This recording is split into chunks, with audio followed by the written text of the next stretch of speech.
Welcome back to Roots Music History. On this podcast, we talk about the stories behind songs and legends, as well as moments in history and history in the making. In my last episode, we did a deep dive into Ace Frehley, the legendary guitarist for Kiss, who shaped rock and roll. I say that about a few people, but he did too. Personally and professionally, Ace Frehley shaped rock and roll. But there really wasn't enough time in the first episode to dig into how Ace grew with Kiss, how he became a member of Kiss, and those really early moments that the band shared together. It really all began when Ace walked into his very first audition with Kiss.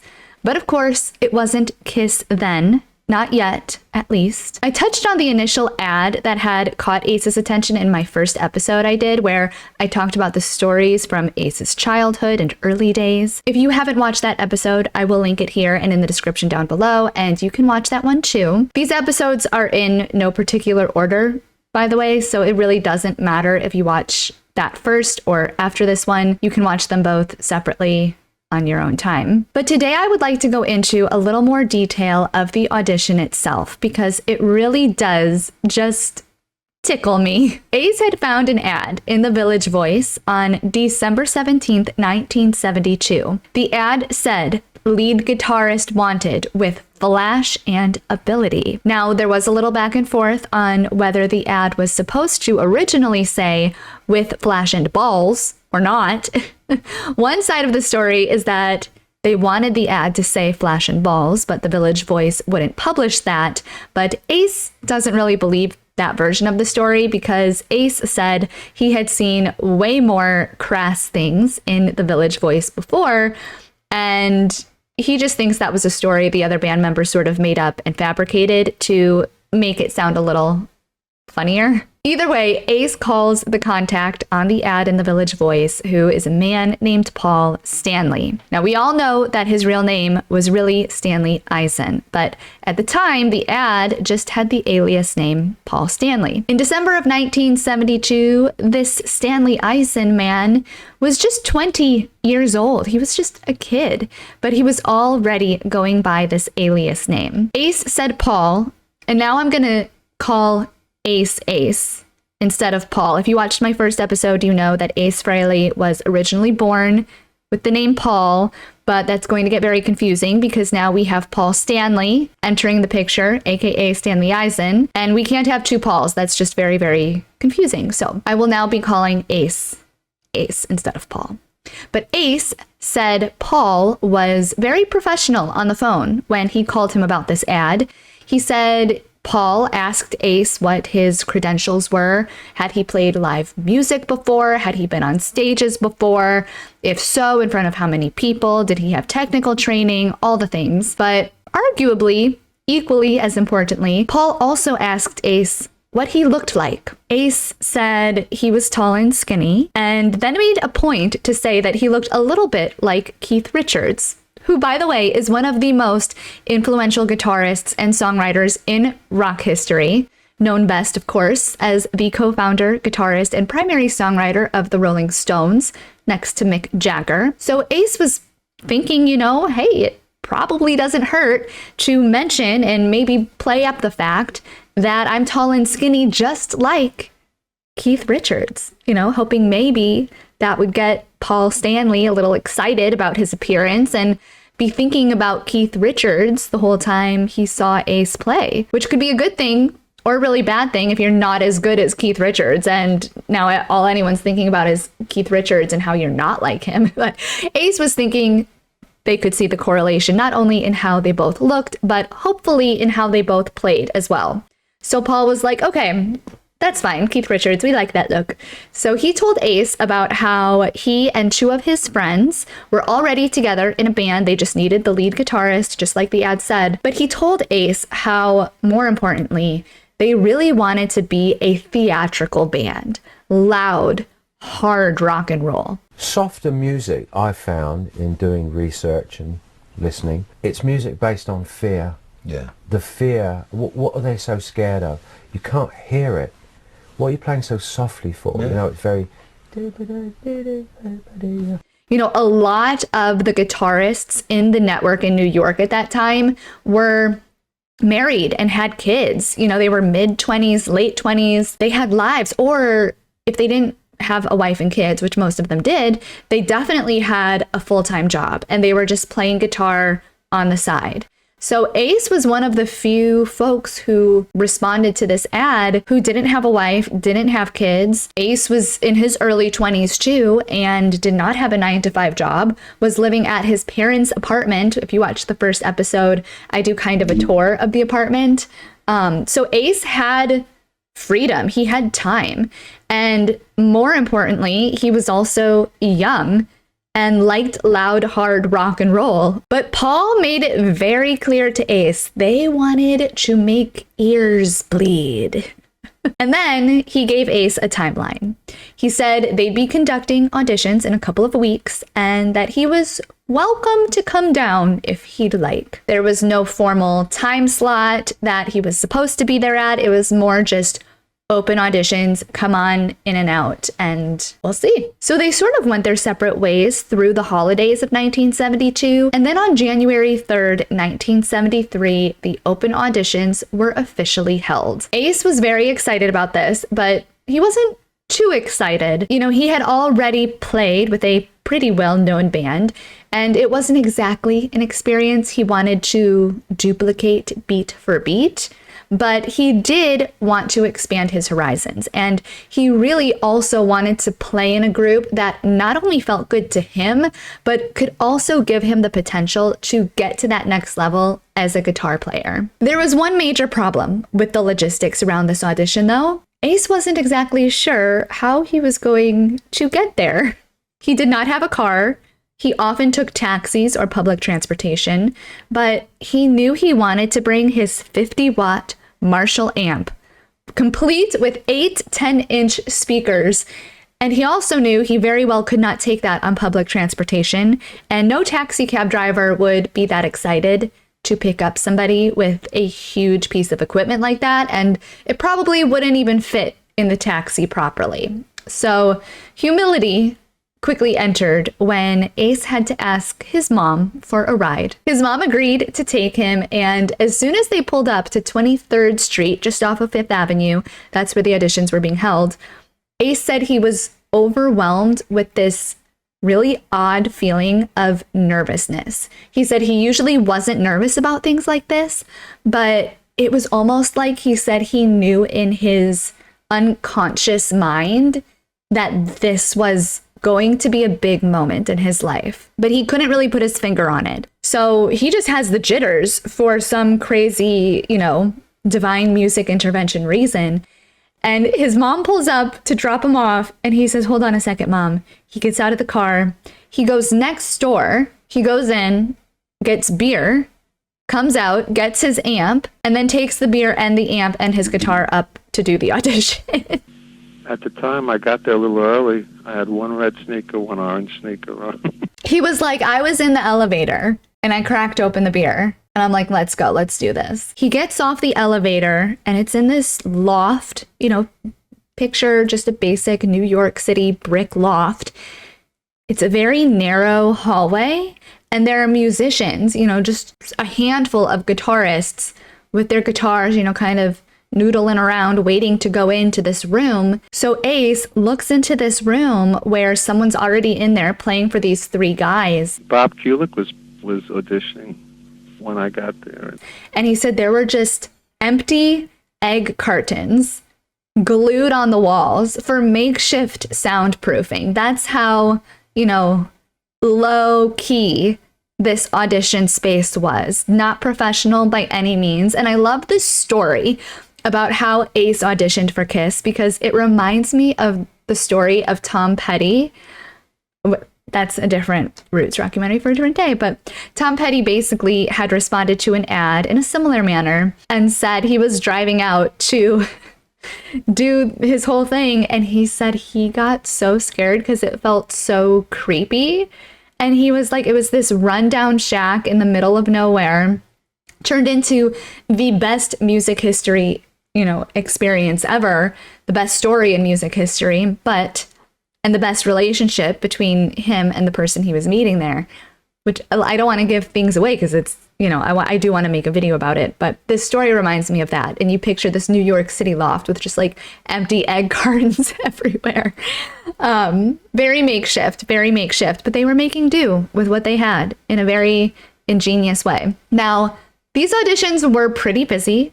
So busy, in fact, the band had prepared paper applications for these potential lead guitarists to fill out formally and submit. I tend to think Gene Simmons was the one who wanted the paper applications. Gene was older. He was more rigid. He didn't drink. He wasn't a partier.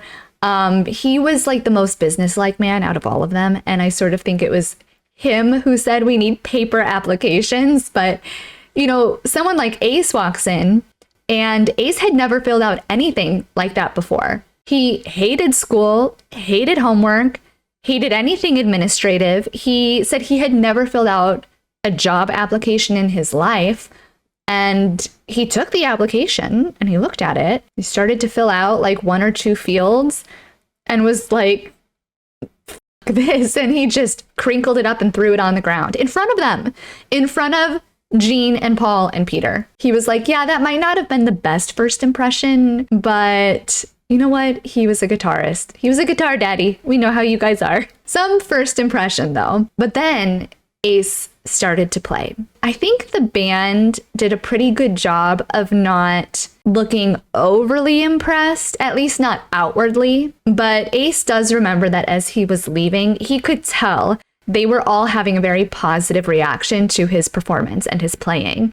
And someone, I think it was Peter actually, said, yeah, it was good. Yeah, and he goes, I like Chinese food. And Ace remembers that comment of Peter being like, I like Chinese food, because he was like, that's weird because he's not Chinese, but people would make comments to Ace sometimes that he sort of looked Asian. So he heard Peter say that, or maybe it was Paul who said it, but he heard somebody say that and thought, I think that that's a good sign. So he leaves the audition feeling pretty good about it, but he didn't get a call back. Not for several days. If not, I think it might have been 2 full weeks that he did not hear from them. Maybe it was a week, or maybe it was just several days, but it wasn't right away, that's for sure. But sure enough, one day he gets a call that they would like him to come back and play a little bit more. And then he got the job. And 2 weeks after that, they played their very first performance as Kiss.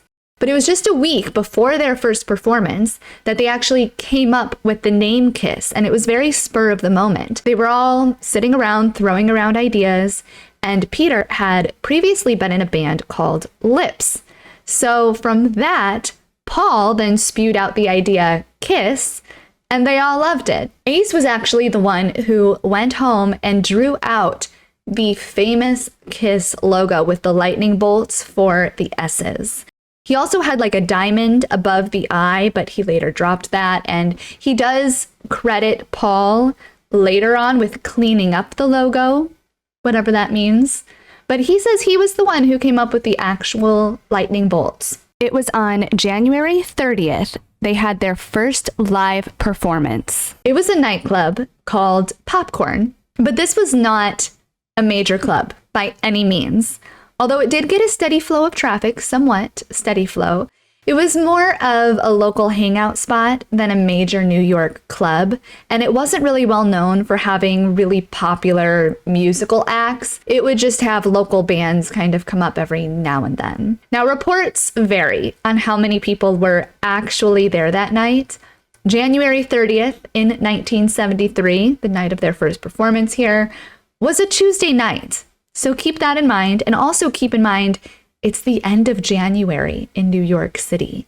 It is frigid, very cold. Winds are biting, like it feels like knives on your face just to go outside.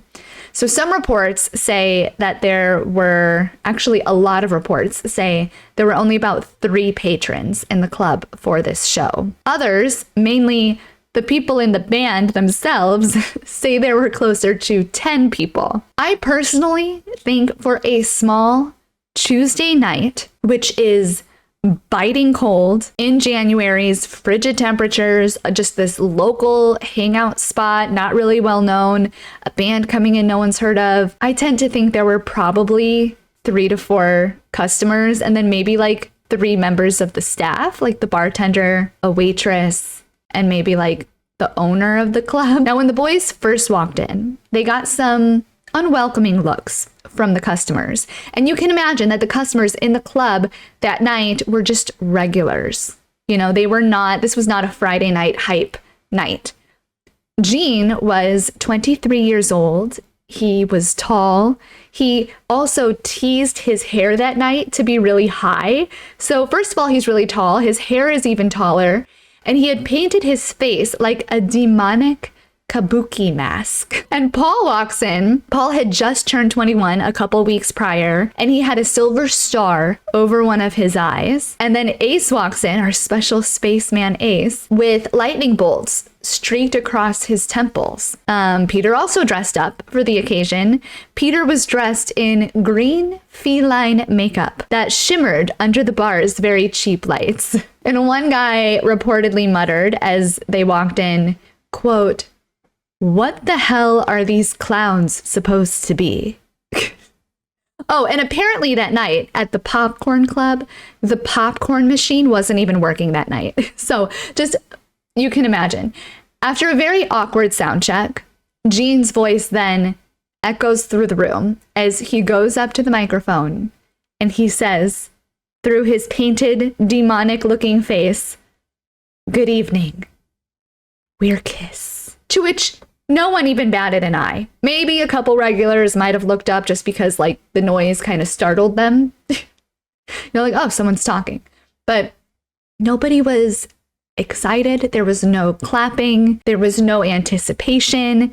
They were definitely more involved with their drinks than what was going on stage with these clowns, as they had pegged them. But as soon as those opening notes of Juice started reverberating through the walls of this tiny club, everyone was forced, if they weren't looking up already, was forced to look up to see what this was, because they were loud. And they all admit they were way too loud for that tiny room. Well, the great thing about it is that, you know, you get up there and you go, "We're going to play loud," and they go, "Yeah."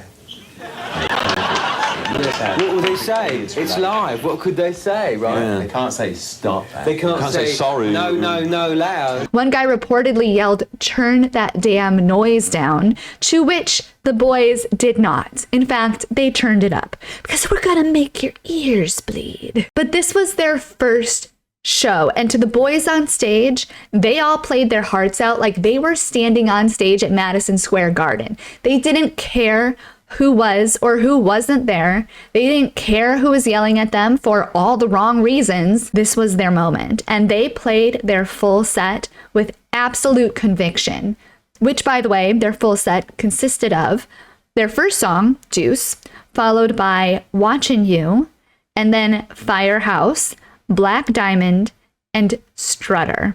All very early versions of songs that would later define them as Kiss. Paul swung his guitar around this small, tiny club like it was a weapon. Gene was hissing and prowling around the stage for all 3 people in there. And Ace played like electricity had taken on human form. Magic was happening in that small, dilapidated club that night, even if the local patrons were too cold or drunk or grumpy to realize it. After they finished, the bartender went up to them and famously said, "You guys look really weird, but you're good. Can you come back tomorrow?" $50 to come back tomorrow. So they got $50 for 2 sets in 1 week, and that was it. Kiss was officially in business. Paul later recalled that very first show and said they were all just so excited to be playing live. He said they didn't see 10 people, they saw 10,000. They saw the potential, and more importantly, they felt it in their bones. The owner of the Popcorn Club must have also felt it too, because not only did he hire them for the next night, he also hired them for several more nights in February. He paid them about $50 to $60 per night, and maybe if they were lucky, 10 people on average would show up.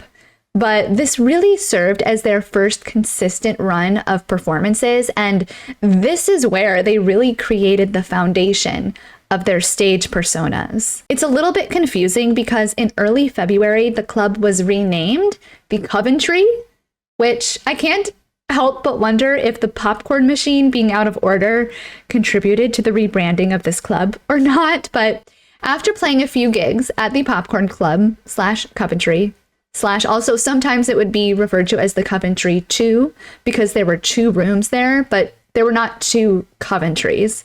It's very confusing, especially when you read early articles or late articles about Kiss. They often referred to the same place as all of these different names, but it's the same place. So they started playing a few gigs there, played most of February there, but it was around the end of February that Kiss decided to start turning their attention and energy more and more into recording. They did not just want to be a local band that played around. They wanted more. Now, Bill had not discovered them yet. That would come a little bit later in 1973, but the idea of cutting a real demo started for the band in February, after they had only been together for 4 weeks. They really wanted something polished to show not only the clubs, but potential managers. Now, while they waited for the stars to align on the recording front, they took matters into their own hands right away to get some professional photos taken. They approached a local photographer named Joel Brodsky. They approached him directly, paid him with their own money, and had all of these photos taken before they even had a deal or a management. And Joel wasn't just a local photographer, okay? I should note, he had already done photographs for The Doors, Alice Cooper, The Stooges, and others. They also went back to the loft where those auditions were originally held and used that space as their rehearsal studio. These boys would rehearse every single day of the week. They practiced choreography for the stage theatrics, synchronized moves. They even started developing these fire breathing techniques that Gene was going to start doing and like spitting out blood and all of these shock rock theatrics that they were going for. They were practicing all of that in addition to perfecting the music. Even though they did not have formal management through that whole spring and early summer, that didn't stop them from marketing themselves. Paul and Gene would just walk into the local New York clubs themselves, asking to be booked. Begging to be booked. They would go into famous places like the Daisy and the Diplomat Hotel, just to name a couple. Their first show at the Diplomat Hotel was on July 13th, 1973. And this was a big deal for them. This was the venue where a lot of up-and-coming rock bands were getting gigs. It was popular, especially if you didn't have a manager, because it was a lot easier to book a ballroom at a hotel by yourself than a full-blown venue. A lot of the times to get a full-blown venue, you had to have a manager making that deal for you. So this was a very popular option where a lot of up-and-coming rockers were able to get in. And it was also really good exposure because this is where they would have dancing halls this is where they would have big dances. And this is where a lot of the underground, like rock and roller people would go. And so industry professionals would also frequent shows at these ballrooms because they knew up and coming acts were going to be playing there. So they get this gig on July 13th at the Crystal Ballroom in the Diplomat Hotel. And I know that the Crystal Ballroom sounds really elegant and beautiful, but according to Bill, he described it as, quote, an old, broken down rat trap of a hotel. He said, literally, there were holes in the floor. So you can just imagine the scene. But despite the decay, the ballroom had scale and volume and good acoustics. And like I said, it had the network that the local clubs lacked. And this was a really easy way to get exposure. And people knew this. So like I said, the underground rock culture was robust at these ballroom shows. The first show that Kiss did at the ballroom went off without a hitch, but it was the second one that would give Kiss their first bolt of divine music intervention. It was August 10th, 1973, when Kiss played their second show at the Crystal Ballroom, and Bill Aucoin was in the audience. Bill was a very polished, hardworking 29-year-old who had graduated from Northeastern University a few years prior, and then he had moved to New York to work in media production. He had initially worked at Teletape Productions, which was a major East Coast production company, and he had also directed and produced certain segments of a major talk show called The Mike Douglas Show. I say this to point out that he had real industry credibility. He definitely was not an amateur or a hustler. And he also didn't come from traditional music management. He came from visual media, which was revolutionary. When Bill saw Kiss performing on August 10th, he didn't just see a couple of kids putting on a show. He saw a concept. He saw a brand, something that could work on TV just as much as on stage. Bill gave an interview in the late 90s, or maybe it was the early 2000s, where he said he loved them so much that he met the band right after that show. He just walked backstage and offered to manage them on the spot, but his memory wasn't so good then, and he said a few other things in his later interviews that just weren't completely accurate. But most accounts say, most accounts being Gene's memoir, Paul's memoir, and the two documentaries, the two official documentaries, Nothing to Lose and Behind the Mask, they all recall that there was no direct interaction between Bill and Kiss that night. However, Bill's colleague, Sean Delaney, contacted Gene on Bill's behalf the following day. Now, Sean Delaney becomes a pretty important middleman here. In fact, many people refer to Sean Delaney as like the invisible man behind Kiss, because Sean, first of all, Sean invited Bill to the show in the first place. Bill never would have come if Sean didn't say, hey, we should check out this new band. But also, Sean already had a business relationship, with a man named Neil Bogart. Sean and Neil Bogart were personal friends, and Bill was technically Sean's boss. Sean worked for Bill even though they were only a year apart age-wise. Sean was 28 or 29 and Bill was 29 or 30. But it was technically Bill's production company that Sean was working at. And I'm actually a little surprised that Neil Bogart wasn't there at that show that night with Sean and Bill, because he had already left Buddha Records by August 10th. He had left around May or June 1973, and he already knew he wanted to move towards this glam, theatrical, rock and roll kind of acts. It's possible Neil Bogart wasn't at that show on August 10th because he was busy having his conversations with Warner Brothers on August 10th, because Warner Bros.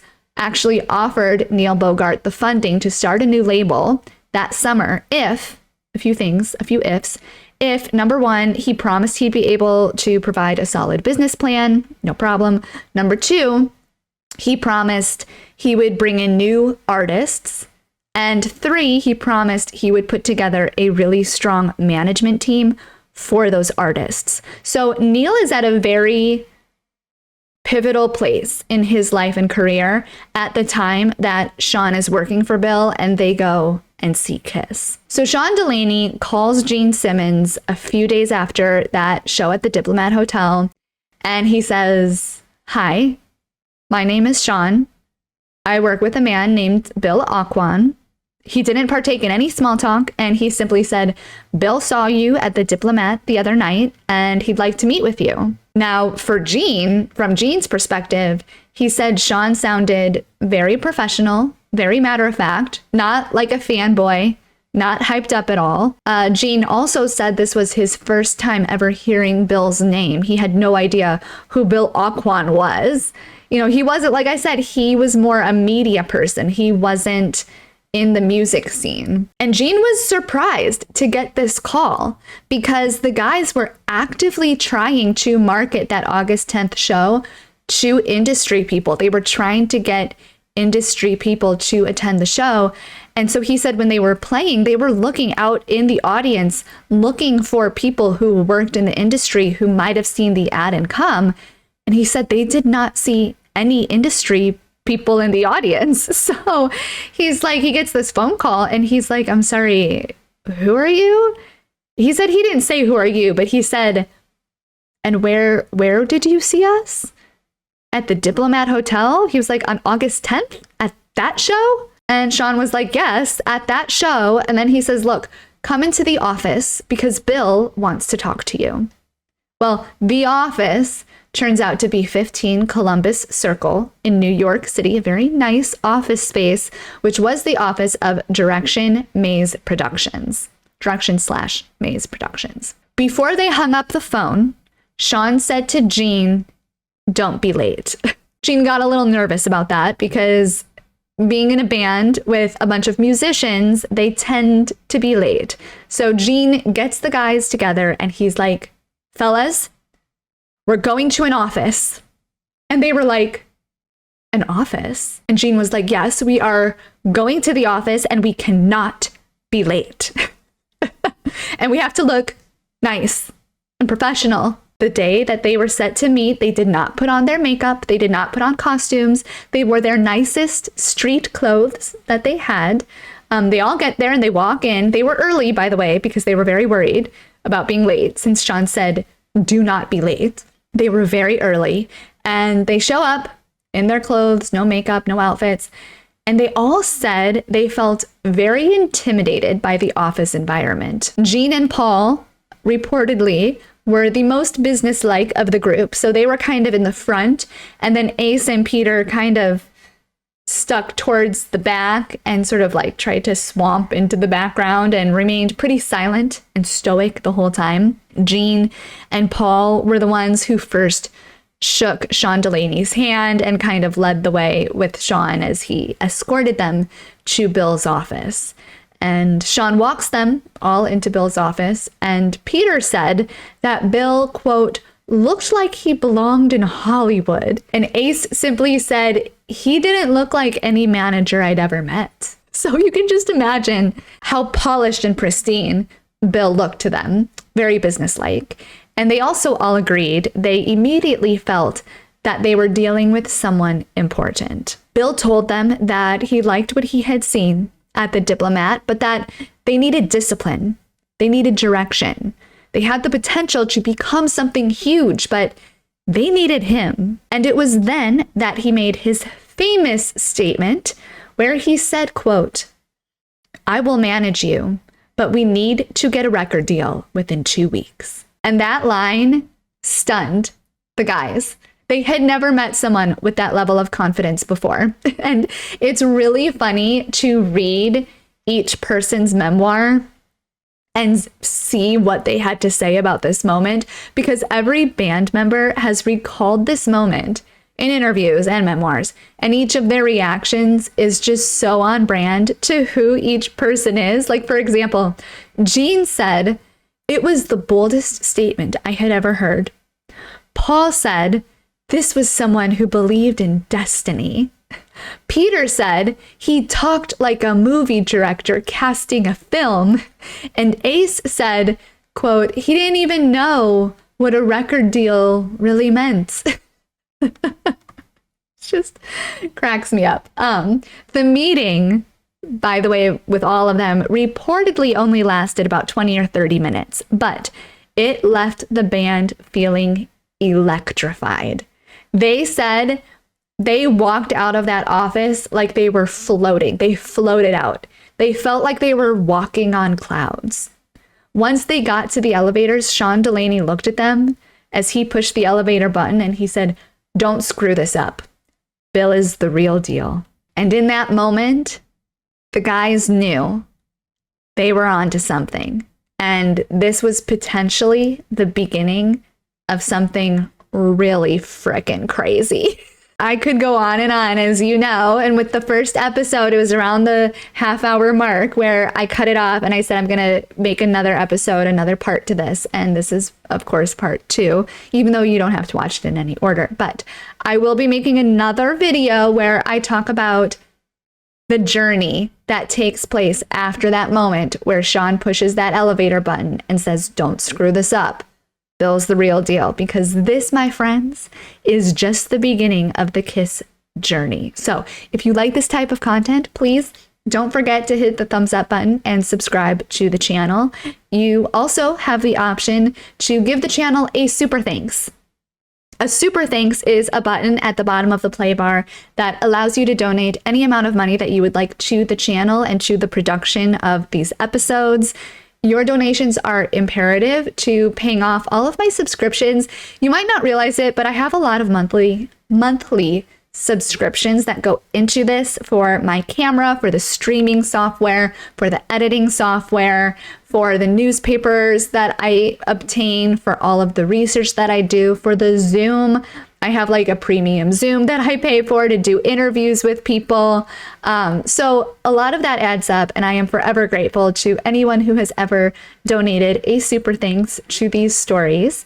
And to make sure you are notified when I post the next video, in addition to subscribing, also make sure you click that bell icon and change the default from personalized to all. Once you subscribe to a YouTube channel, that bell icon goes to personalized, which means when you log into YouTube on your feed, you only see videos that were given to you based on your search history. So it's not who you are subscribed to that shows up in your feed, it's what keywords you had been searching. So by changing that bell from personalized to all, that means you won't just get videos from me that have keywords that you've searched before, but you will see all of my new videos in your feed when I post them. So make sure to do that in addition to hitting subscribe. It's so annoying that I have to give that whole spiel. Why can't YouTube just make it that you subscribe and you see the video? I don't know, but they don't do it that way, at least not now.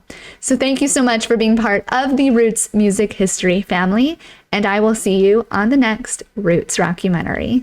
Hungry for the road all my life, thirsty for adventure all my youth, chasing all my freedoms down Liberty Avenue.